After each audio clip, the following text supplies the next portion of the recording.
Apache के मुकाबले लद्दाख में लाइट कॉम्बैट हेलीकॉप्टर कुछ मामलों में बेहतर होने वाली है और साथ में ये दोनों एक खतरनाक कॉम्बिनेशन क्यों बनने वाले हैं। चाइना की तरफ से अभी होटान और सीगेज एयरवेज में अपनी J-20 एयरक्राफ्ट को डिप्लॉय किया गया है। पाकिस्तान की तरफ से अभी 80,000 से ज्यादा स्टील कोर की बुलेट्स और हाई क्वालिटी के बैलिस्टिक जैकेट क्यों खरीदे गए हैं। लद्दाख में नाग मिसाइल कैरियर अभी क्यों एक बेहतरीन एंटी आर्मर प्लेटफॉर्म बन सकती है। तेजस को फाइनली फॉरवर्ड एयरवेज में डिप्लॉय करना शुरू कर दिया गया और अंत में नेपाल और भारत के बीच अभी आपसी मतभेद को सुलझाने के लिए डिप्लोमेटिक तौर पर बातचीत करना शुरू कर दिया गया है। नमस्कार दोस्तों, मेरा नाम है अंशुमन नायक और आप सभी का बहुत बहुत स्वागत है इंडियन डिफेंस न्यूज की डिफेंस टॉक सीरीज में। तो चलिए देर ना करते हुए आज की वीडियो शुरू करते हैं। आज की पहली अपडेट लाइट कॉम्बैट हेलीकॉप्टर को लेके है। आप सभी को पता होगा कि रिसेंटली इंडियन आर्मी की तरफ से 2 लाइट कॉम्बैट हेलीकॉप्टर को लद्दाख में डिप्लॉय किया गया है। इनको रेगुलर बेसिस पर अभी हमारे अपाचे हेलीकॉप्टर के साथ कॉम्बैट मिशन में भेजा जा रहा है। LCH की बात करें तो ये हमारा इंडिजिनस अटैक हेलीकॉप्टर है और इसको काफी बड़ी मात्रा में इंडियन आर्मी में और इंडियन एयरफोर्स में शामिल करने का प्लान किया गया है। वहीं पर इंडियन आर्मी अभी लगभग 28 अपाचे हेलीकॉप्टर के लिए ऑर्डर प्लेस कर चुकी है, लेकिन अभी LCH को अपाचे के साथ लद्दाख में डिप्लॉय करने के बाद ये बताया जा रहा है कि हाई अल्टीट्यूड ऑपरेशन में LCH कुछ मामलों में अपाचे हेलीकॉप्टर से बेहतर है। अब इन दोनों को आपस में हेड टू हेड कंपेयर करना बेवकूफ़ी होगी, क्योंकि LCH एक लाइट वेट कैटेगरी का हेलीकॉप्टर है जबकि अपाचे दुनिया की सबसे बेहतरीन हैवी अटैक हेलीकॉप्टर है। पहले भी जब अपाचे हेलीकॉप्टर को अफगानिस्तान में ऑपरेट किया जा रहा था तब भी इसको लगभग 12,500 फीट की ऊंचाई तक टेस्ट किया गया था, लेकिन यहाँ पर अपाचे के पायलट्स का ये कहना था कि ऐसे सिचुएशन में हर मिशन के लिए अपाचे के क्रू मेंबर को अलग से प्लानिंग करनी पड़ती थी, क्योंकि टेम्परेचर और हाइट इन दोनों की वजह से हेलीकॉप्टर्स की पेलोड कैरिंग कैपेसिटी पर इसका काफी असर पड़ता है। LCH की बात करें तो इसे 2015 में लद्दाख और सियाचिन के ऊपर भी टेस्ट किया गया था और उस वक्त LCH में लगभग 500 kg तक के लोड को कैरी किया जा रहा था और ये आसानी से 15,800 फीट की ऊंचाई तक ऑपरेट कर रहा था। तो ऐसे में इंडियन एयरफोर्स के पायलट्स का ये मानना है कि लद्दाख और हाई अल्टीट्यूड ऑपरेशन के लिए LCH एक बहुत ही बेहतरीन ऑप्शन होने वाली है। लेकिन फिर भी इंडियन एयरफोर्स को अभी जो अपाचे हेलीकॉप्टर दिए गए हैं, यानी कि अपाचे की ई वेरिएंट है, थ्योरी के हिसाब से लगभग 20,000 फीट की ऊंचाई तक जा सकता है। तो उस हिसाब से देखें तो हिमालय के ऊपर ये दोनों ही हेलीकॉप्टर एक बहुत ही फॉर्मिडेबल कॉम्बिनेशन बनने वाले हैं, क्योंकि लद्दाख में जो नॉर्मल बैटल ग्राउंड होने वाली है वो लगभग 10,000 फीट से थोड़ा ऊंचा होने वाला है। लेकिन यहाँ पर अभी हमारी LCH के कुछ लिमिटेशन है, जैसे कि अभी इसमें एंटी टैंक गाइडेड मिसाइल को इक्विप नहीं किया गया है और ना ही इसमें एयर टू एयर मिसाइल को इंटीग्रेट किया गया है, जबकि अपाचे हेलीकॉप्टर अभी हमारी लगभग सभी तरह के वेपन को फायर कर सकती है। साथ ही ये अपनी हेल फायर मिसाइल की वजह से दुश्मन की किसी भी आर्मर्ड व्हीकल को नष्ट कर सकता है। लेकिन इसके साथ अगर LCH को ऑपरेट किया जाता है तो LCH एक बहुत ही बेहतरीन सपोर्टिव रोल को प्रोवाइड कर सकता है। लेकिन अच्छी खबर यह कि अभी कुछ ही दिन पहले HAL की फैसिलिटी से LCH के कुछ इमेज सामने आए थे जिसमें LCH में एयर टू एयर मिसाइल लगा हुआ दिखाई पड़ रहा था।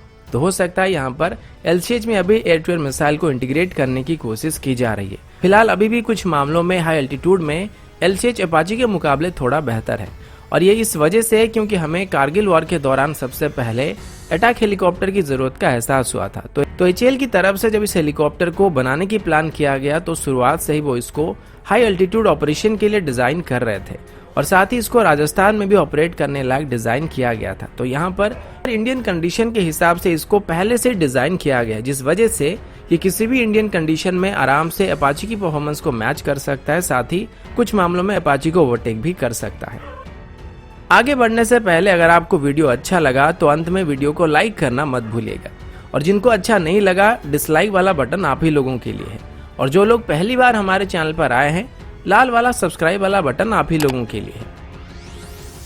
अगला अपडेट चाइना की J-20 को लेके है। कल रात को एक खबर सामने आई थी कि चाइना की होटान एयरवेज में अभी वो J-20 को डिप्लॉय कर रहे हैं और लेटेस्ट सैटेलाइट इमेज के मुताबिक होटान एयरवेज में अभी चाइना की तरफ से 2 J-20 एयरक्राफ्ट को तैनात किया गया है। अब यहाँ पर अगर 3 दिन पहले की बात करें तो तब जो सैटेलाइट इमेज सामने आए थे उसके मुताबिक होटान में सिर्फ J-11 या J-16 जैसे फाइटर और चाइना के पुराने J-7 फाइटर जेट मौजूद थे। अभी यहाँ पर 2 J-20 को डिप्लॉय करने का मतलब यह है कि शायद चाइना अभी इंडियन एयरफोर्स के रफेल्स को काउंटर करने के लिए इनको यहाँ पे डिप्लॉय कर रहा है। अभी चाइना के पास 40 के करीब J-20 मौजूद है और एक्सपर्ट्स का मानना है कि वो सिर्फ लिमिटेड नंबर में इनको यहाँ पर डिप्लॉय कर रहे हैं। ठीक इसी तरीके की 2 और J-20 एयरक्राफ्ट को अभी चाइना की सीगेज-पीस एयरपोर्ट में भी स्पॉट किया गया था। एक्सपर्ट्स का ये कहना है कि अगर इन एयरबेसेस में चाइना की तरफ से दो J-20 को डिप्लॉय किया जा रहा है तो ये मैक्सिमम 2 दिन में एक ही सॉर्टी को कंप्लीट कर सकते हैं, क्योंकि इनको काफी सारा मेंटेनेंस इशू का सामना करना पड़ता है। और चाइना के पास कुल मिलाकर 40 के आसपास J-20 मौजूद है, जिनमें से मुश्किल से 20 J-20 हर दिन उड़ान भर सकते हैं। तो यहाँ पर चाइना की तरफ से J-20 को किसी ऑफेंसिव रोल के लिए यहाँ पे डिप्लॉय नहीं किया जा सकता है, बल्कि वो यहाँ पर इनको फ्यूचर वॉरफेयर के लिए तैयार करने के लिए डिप्लॉय कर रहे हैं। क्योंकि रेगुलर कैप मिशन की बात करें तो इसके लिए चाइना अपनी होटान एयरवेज से या फिर लासा एयरवेज से J-11 या फिर J-16 जैसे फाइटर जेट को ऑपरेट कर रहा है। और अगर यहाँ पर चाइना J-20 को इंडियन एयरफोर्स के साथ एंगेज होने के लिए डिप्लॉय करना चाहेगा तो उसको कम से कम 20 एयरक्राफ्ट की जरूरत पड़ने वाली है। वहीं पर लासा एयरवेज की बात करें तो वहां पर चाइना ने अपनी H-6 बॉम्बर के साथ साथ KD-63 क्रूज मिसाइल को भी डिप्लॉय कर रखा है, जो कि हर हालात में J-20 से बेहतर स्ट्राइक कर सकते हैं। एक और दिक्कत की बात यह है कि J-20 को अभी भी इंजन इशू का सामना करना पड़ रहा है और इसका इंजन इतना पावरफुल नहीं है और इसे सफिशिएंट पावर नहीं दे पाता। तो ऐसे में इसको तिब्बत के ऊपर ऑपरेशनल रोल में डिप्लॉय करने का मतलब ये हो सकता है कि मुश्किल से 2 से 4 क्लोज रेंज की मिसाइल के साथ ही टेक ऑफ कर सकता है। अगला अपडेट पाकिस्तान की तरफ से है। इंडिया टुडे की रिपोर्ट के मुताबिक पाकिस्तान अभी चाइना से काफी कुछ मिलिट्री इक्विपमेंट को खरीद रहा है। पता है आप सबको थोड़ा अजीब लग रहा होगा, लेकिन वो खरीद रहे हैं। इसमें काफी सारे आइटम्स हैं, लेकिन सबसे पहले यहाँ पर स्टील कोर बुलेट का जिक्र किया गया है। और पाकिस्तान अभी करीब 80,000 स्टील कोर बुलेट्स या यूं कहें कि AP राउंड्स को खरीद रहा है। अब ये जो राउंड्स है ये आम बुलेट प्रूफ जैकेट को इजीली पेनिट्रेट कर सकते हैं। और गौर करने वाली बात यह है कि ऐसे बुलेट आमतौर पर आतंकवादियों के द्वारा हमारे सिक्योरिटी फोर्सेस के ऊपर हमला करने के लिए इस्तेमाल किया जाता है। और सिर्फ 80,000 बुलेट से कोई कंट्री जंग तो नहीं लड़ सकता है, लेकिन अगर वो इनको आतंकवादियों को देखकर कश्मीर में डिस्टर्बेंस क्रिएट करने के लिए भेजता है तो उसके लिए 80,000 राउंड काफी है। और इंटेलिजेंस रिपोर्ट के मुताबिक पाकिस्तान की SSG कमांडोज अभी आतंकवादियों को अलग अलग जगहों में ट्रेनिंग भी दे रहे हैं। तो इसी पर बात करते हुए इंडियन आर्मी के retire major general SP Sinha ने बताया कि पाकिस्तान पिछले कुछ दिनों में काफी सारे घुसपैठ कराने की कोशिश कर चुका है और सभी के सभी नाकाम हो चुके हैं। तो ऐसे में वो शायद अभी कोई गंदी साजिश रच रहे हैं। इन बुलेट्स के अलावा चाइना से अभी पाकिस्तान की तरफ से 4000 के करीब बैलिस्टिक बुलेट प्रूफ जैकेट को भी खरीदा जा रहा है। और इनको पाकिस्तानी रेगुलर आर्मी को नहीं बल्कि पाकिस्तान में मौजूद अलग अलग तरह के सुअर प्रोडक्शन फैक्ट्री के डिफेक्टिव प्रोडक्ट्स को और SSG कमांडोज के द्वारा ट्रेंड होने वाले सुअरों को दिया जाएगा। तो अब आपको आइडिया लग रहा होगा कि पाकिस्तान क्या करने की कोशिश कर रहा है, क्योंकि कारगिल के दौरान भी घुसपैठ करने वाले घुसपैठियों की तादाद भी कुछ ऐसी ही थी। लेकिन अभी पाकिस्तान एकदम आगे की सोच रहा है और वो चाइना से अभी ड्रोन्स के साथ साथ बलून रडार्स को भी खरीद रहे हैं, जिनको वो सर्वेलेंस के लिए इस्तेमाल कर सकते हैं। और ये बलून लगभग 15,000 फीट की ऊंचाई तक जा सकते हैं। अगला अपडेट तेजस को लेके। आप में से बहुत सारे लोग ये सवाल करते हैं कि इंडियन एयरफोर्स की तरफ से तेजस को लद्दाख में या किसी फॉरवर्ड एयरवेज में डिप्लॉय क्यों नहीं किया जाता है, और स्पेशली जब चाइना के साथ तनाव बढ़ा तो उसके बाद तेजस को लद्दाख में डिप्लॉय क्यों नहीं किया गया। ये कॉमन सवाल है और बहुत सारे लोग सेम सवाल करते हैं और ये सवाल काफी हद तक जायज भी है, क्योंकि अभी हमारी एक स्क्वाड्रन पूरी तरीके से फुल हो चुकी है, साथ ही दूसरी स्क्वाड्रन में तेजस को इंडक्ट करना शुरू किया जा चुका है। लेकिन फिर भी तेजस को हॉट एरिया से दूर सुलोर में क्यों रखा जा रहा है।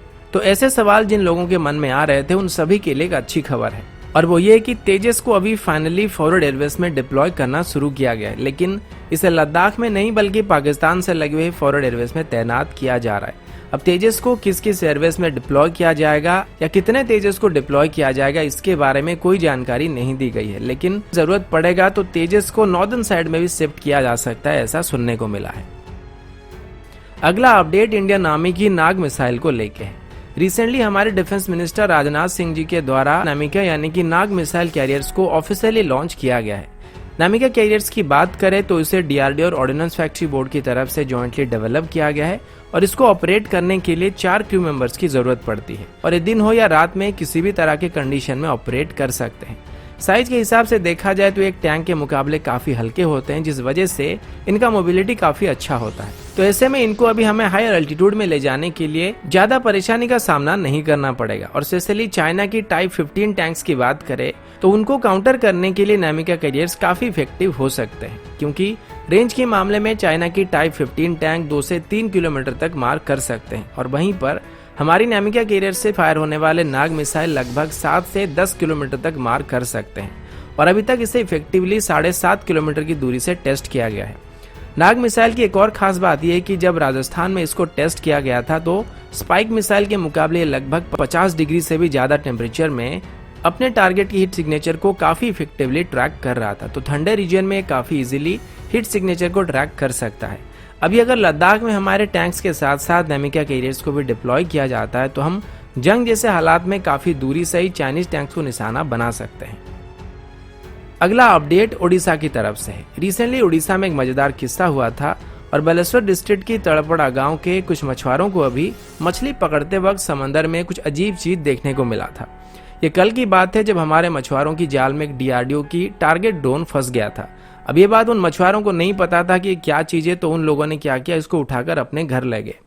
जब इस बात का पता लगा तो ITR की तरफ से ये बताया गया कि इसे डरने वाली कोई बात नहीं है, ये बस DRDO की एक टारगेट प्रैक्टिस ड्रोन था जिसको वाइडली बंसी ड्रोन के नाम से जाना जाता है। और जो ड्रोन अभी मछुआरों को मिला था इसका वजन करीब 50 kg था और ये लगभग 8 फीट लंबा था। इसको इंडियन एयरफोर्स की तरफ से रिसेंटली रडार कैलिब्रेशन एक्सरसाइज के दौरान इस्तेमाल किया गया था और एक्सरसाइज पूरा होने के बाद इसको रिकवर ना करके ऐसे ही छोड़ दिया गया था, जिस वजह से ये पानी में बहता हुआ चला गया था और मछुआरों के जाल में फंस गया था। अगला अपडेट चाइना और नेपाल को लेके है। कुछ दिन पहले मैंने आप सभी को बताया था चाइना की तरफ से अभी नेपाल में एक सर्वे किया जा रहा है कि किस वजह से नेपाल के गुरखा लोग इंडियन आर्मी ज्वाइन करते हैं। इसके लिए चाइना ने चाइना स्टडी सेंटर इन नेपाल को एक सर्वे करने के लिए नियोजित कर रखा है और इसके लिए चाइना की तरफ से काफी सारा पैसा इस संगठन को दिया जा रहा है। और रिसेंटली इस संगठन को चाइना की तरफ से 12 लाख नेपाली करेंसी दिया गया था। और ये अभी नेपाल के लोग किस वजह से इंडियन आर्मी ज्वाइन कर रहे हैं, नेपाल की किस एरिया से ज्यादा लोग इंडियन आर्मी ज्वाइन करते हैं, ऐसे करके काफी सारे इंटेलिजेंस रिपोर्ट को तैयार कर रही है। अभी इंडियन आर्मी में करीब 28,000 नेपाली सोल्जर मौजूद है जिनकी 7 रेजिमेंट है और इनमें टोटल 39 बटालियन है। और पूरी गुरखा रेजिमेंट में लगभग 50 से 60% गुरखा नेपाल के होते हैं। अभी भी हर साल 2000 के करीब Nepali Gurkha Indian army join करते हैं। इनिशियली हमारे पास 11 गुरखा रेजिमेंट मौजूद थे, लेकिन इंडिपेंडेंस के बाद ब्रिटिशर्स ने 4 रेजिमेंट अपने साथ ले लिया। हमारे पास अभी 1st, 3rd, 4th, 5th, 8th, 9th और 11th गोरखा रेजिमेंट मौजूद है।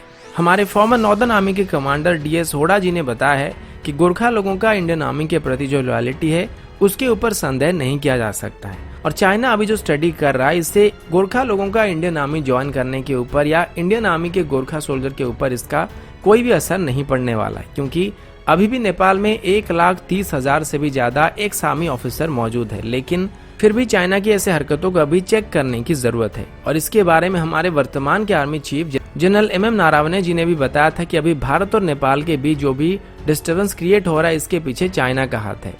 भारत और नेपाल को लेके एक अच्छी खबर ये है कि लिपुलेख मैप को लेके भारत और नेपाल के बीच जो मतभेद हुआ था, आज पहली बार भारत और नेपाल की तरफ से हायर ऑफिसर लेवल में बातचीत करना शुरू किया गया है। और उम्मीद है कि अभी तक जो भी आपसी मतभेद हुए थे उनको जल्दी सॉल्व कर दिया जाएगा। तो दोस्तों अभी के लिए इतना ही, मिलता हूँ आपसे अगले वीडियो में। तब तक के लिए जय हिंद, वंदे मातरम।